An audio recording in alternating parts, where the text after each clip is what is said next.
আধো ঘুম চোখে হঠাৎই নজর পড়ে এই সুন্দর দৃশ্যটা, আর যেটা আমি ক্যাপচার করিনি সঙ্গে সঙ্গেই।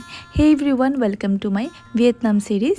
সো ভিয়েতনামে ল্যান্ড হবার পরই ইমিগ্রেশন লাইন দেখে একদমই মাথা খারাপ। তারপর আমরা বসে পড়ি আমাদের বাসে, আর আমাদের ট্যুর গাইড আমাদেরকে স্কেডিউলগুলো বলে দিচ্ছিল।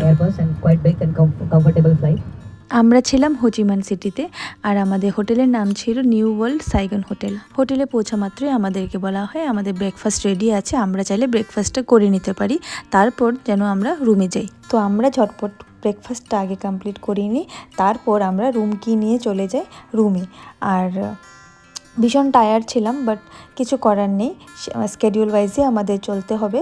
তো রুমে গিয়েই আমরা রেডি হয়ে পড়ি আর কি, রেস্ট নেওয়ার টাইম পাইনি। সো নেক্সট ব্লগে আমি তোমাদের সাথে রুম ট্যুরটা শেয়ার করব।